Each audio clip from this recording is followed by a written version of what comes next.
Hobbies are a great way to pass time, but when choosing hobbies intentionally, they can be transformational in the sense that they have the ability to make you smarter. Welcome back to the It Girl Playbook. These are hobbies with benefits, but focus primarily on the ones that can make you dangerously intelligent. The first hobby we have is chess. Chess, like any other strategy games, it trains your minds to, strategize, to win the game, and that skill can easily be carried over in this game of life. It trains your mind to think several steps ahead. Every move forces you to pause and consider not just what you do next, but how your opponent might respond and how that will shape the entire game. You're constantly practicing foresight, planning, and adapting, which are essentially the same skills that you need to navigate life in general, whether it's making career decisions, handling relationships, or even just managing your own time. Chess teaches you to see beyond the present moment and prepare for the ripple effects of every choice that you make. And that skill in itself holds so much value. Next, we have reading. If there is one thing that has changed my life dramatically, it was reading. It was not my favorite in school, but when you're reading on your own, you get to choose a subject that interests you, and no matter what you read, you gain so much knowledge because imagine how much time, effort, and research that an author has to put in a single book. You can probably finish the author's entire life's work in about 1 to 2 weeks for like $20 to $30. That is insane. But let's say you're not into nonfiction. Maybe you like reading fiction books. That also has its own set of benefits. They train your creativity and your empathy as you get invested in each character, their journey, their pain, their struggles, and their wins. This is emotional intelligence at its core, and it's a life skill that can really help you get so far in life and allow you to reach depths in the connections that you build beyond just surface level. The next hobby we have is learning a new language. They say that as you grow older, it's harder to learn a new language, but maybe that's exactly what makes it so exciting. It's like a game of challenge. You're training your memory, recognizing patterns, and literally strengthening your communication skills. This also has a ton of real world value too, because imagine being able to travel and actually understanding the language enough to navigate your way around and even connect with the locals. This adds so much depth in the experiences that you get to have, especially when you're abroad and you're experiencing new and different cultures. But even in professional settings, this holds so much value because you get to open up new career opportunities because you have the ability to communicate with an entirely new group of people. And the best part is, once you learn a new language and you get to put it into practice, no one can take that skill away from you. It's an investment into yourself that pays off literally forever. The next hobby that we have is learning to play a musical instrument. You know that challenge where people tell you to rub your belly with one hand and pat your head on the other? I think playing a musical instrument is the equivalent of that because the whole time you're multitasking, no matter what instrument you're playing. With the flute, you're focusing on breath work while your fingers have to hold the right note. With a guitar, one hand is strumming while the other is holding the note. On the piano, one hand is playing the melody while the other plays the beat. And on top of all of that, you're balancing reading the sheet of the music in front of you while also being mindful of the entire pacing. People who play a musical instrument, they make it look so easy and they look so elegant in the process, but while you're doing it, while you're practicing it, there is so much hand-eye coordination, timing, memory, and concentration skills that you're actually training, and these skills that you do gain, they hold so much value in just about every area of your life. The next hobby is improv comedy.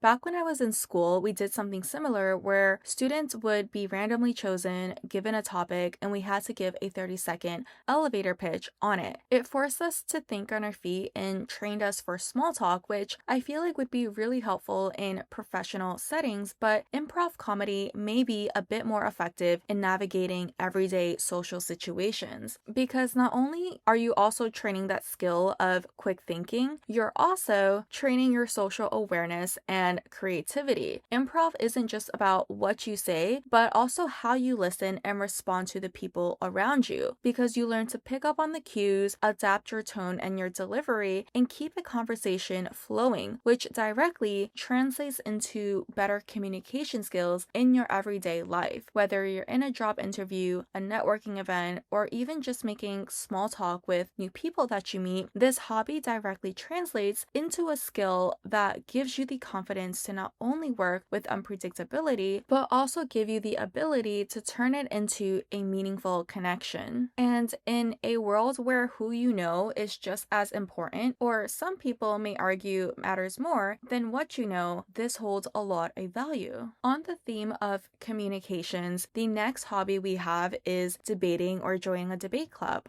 The nature of debating, it requires you to gather facts, build arguments, and anticipate the counterpoints of the opposing side, which naturally trains you to think critically as well as strategically, because you're not just memorizing information, you're also learning how to dissect it, weigh its strength, and how much it supports your argument and your side, and communicate it in a way that makes sense. Beyond this building your preparation skills, debating it also sharpens your ability to think on your feet, because once you're in the middle of a debate, you don't always know what the other side will throw at you, and so you learn to adapt quickly, to respond under the pressure of that and stay composed while doing so. If the idea of a formal debate feels intimidating, maybe persuasive writing or just casual discussion groups can be a really good alternative for you, because it will help train the same muscles but in a lower pressure way. The next hobby is journaling or just casual writing. I think over time I have become a much better speaker. Not the best, still a lot to improve on, but from where I was just 5 years ago, the progress has been astronomical. And genuinely, I owe that to journaling and writing. Journaling has helped me explore areas of my life that I probably would never say in public. It's helped me heal, it has helped me understand, and helped me reason with my mind. There's something that just happens in your brain when you say you want to do something, but it feels and seems so out of reach, almost impossible. But when you write it down on paper and you begin asking for it and planning it out on paper, it seems a lot more tangible. This is why there's so much advice around manifestation that tells you to write down your desires. And when you do, you'll come to realize that yes, what you want to achieve, it may be hard, but hard is easy when it just requires more time, more effort, and focus. What's actually hard is if it's impossible. And when you write that down, you come to learn that anything is possible, especially if you're doing so alongside journaling, because as you're reflecting in life, you'll come to notice that you've actually been through so much. And so if you had what it takes to be here today, then no doubt you have what it takes to achieve what it is that you're asking for. As you're journaling and as you're becoming a better writer, you might realize that maybe unintentionally, you're also becoming a better speaker. They say that in order to master your tongue, you first need to be a master of words, which makes a lot of sense. And if you want to capitalize on this, there's this creator called Danko who suggests everyone to write 1,000 words a day. Those 1,000 words train the same thing in terms of helping you organize your thoughts, helping you train your creativity, and helping you master your words so that you can master your thoughts and master your speech, which of course holds so much value whether you want to pursue professional writing, professional speaking, or turning it into content that you can share with friends, family, or to build an audience with, which brings us to our next hobby, content creation.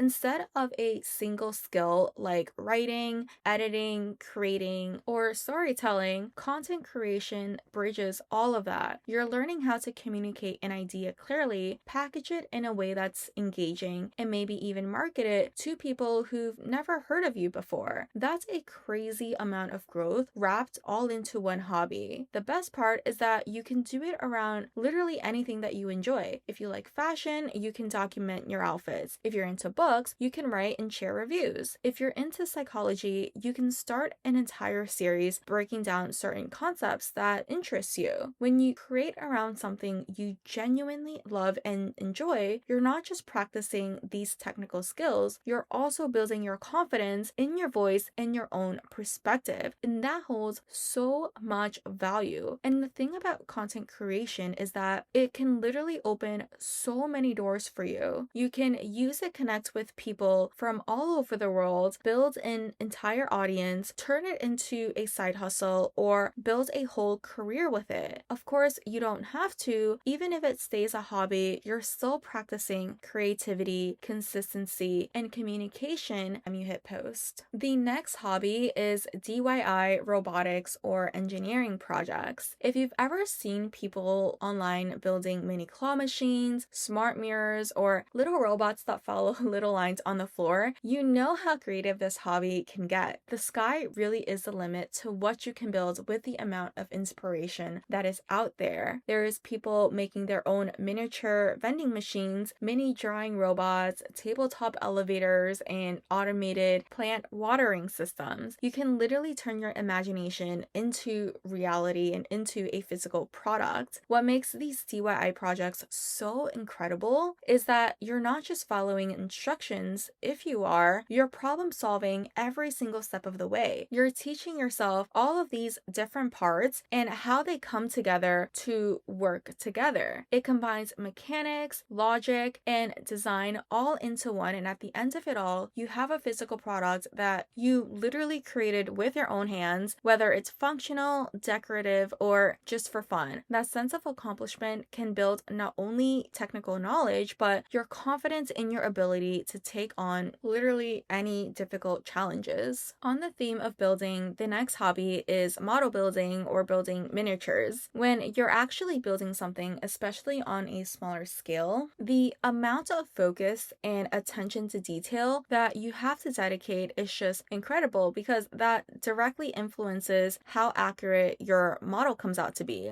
This is something that my brother is into, and as someone who sees how difficult it is for him to focus on one thing at a time, I've seen him get lost in this craft and dedicate hours upon hours into building something so meticulously. It's honestly impressive. It teaches you patience, as accuracy and precision in this hobby is much more important than speed. And so if you're someone who likes to rush things in life, which in many cases is a strength, but you realize how difficult it is for you to slow down at times when you need it, this can be a fun hobby worth exploring. The next hobby we have is holistic cooking. This is cooking, but with the added intention of a goal, whether it be enhancing beauty, skincare foods, improving gut health, etc. I went down a rabbit hole last summer learning different broth recipes that are really high in collagen for skincare and beauty purposes, and even tried a few medicinal recipes with Chinese herbs for health benefits. This summer, I went down a rabbit hole learning about the yin and yang energy in food, how certain ingredients have cooling properties and others have heating properties. This was inspired by my grandmother, who would always say that my body was out of balance whenever I was breaking out and would recommend more cooling food with more yin energy. I thought this was so incredibly interesting, and it honestly feels quite empowering to apply that knowledge in the kitchen, because it makes you feel like you at least have some control over your beauty and health. There's so many routes that you can take this, and you can cater it to any personal goals that you have. There's also some people who make their own medicinal soda with prebiotics and probiotics, basically making their own version of Poppy or Olipop. Not only are you taking care of your health, which in turn nurtures your mind, you're also learning so much in the process. There's this book called How Not to Die that would be a really good resource for anyone who wants to explore this hobby a little bit more. And last but not least, we have rock climbing. In a way, I feel like this is chess on a rock wall. There's similarities in the sense that you're planning different routes, you're assessing the risk of each move, and you're training your spatial reasoning. Is that move too out of reach? Is that rock too far? Would I be able to make it? Is this a risk that I can afford to take? Not only do you train your strategic thinking and problem solving, you're also training your body awareness, because you're literally practicing each each time, with every move that you make, the understanding of how much strength you can hold and carry between each move. And for the cherry on top, it's good exercise too. I don't know how or when, but I remember watching a video of a professional rock climber competing in strength with professional bodybuilders. Obviously, the rock climber is not physically as big as bodybuilders, and so it was so surprising to see how strong he actually was. But quite honestly, there's benefits in each and every sport. Some sports teach you the importance of teamwork and communication, others sharpen your ability to multitask under pressure, and some train you to strategize and anticipate the next move. But regardless of the sport you choose, the exercise you get from it helps with blood circulation, and more blood flow to the brain means more oxygen and nutrients getting to your brain. That translates to a sharper mind, better focus, and study shows that it even helps improve memory. We've explored quite a few different hobbies today, but of course there's so many more that we didn't explore. Regardless, I hope that this video was able to inspire you today, whether give you some ideas for new hobbies or inspire you to pick up some old ones. If you do explore any of these hobbies, I'd love to hear more about it. If you have any hobbies that you have and would like to share, I'd love to hear it in the comments. Other than that, that's it for today. Be sure to check out the It Girl newsletter. We actually recently just sent out the Charisma Playbook, a compilation of lessons we've learned on the psychology, communications, and energy of charm to help you level up your charisma. I spent a lot of time working on it and I think it came out really well. If you didn't get a copy, it should be available on the site pretty soon. Now I'm really done. I hope to see you in our next episode, and in the meantime, as always, stay hot. Bye!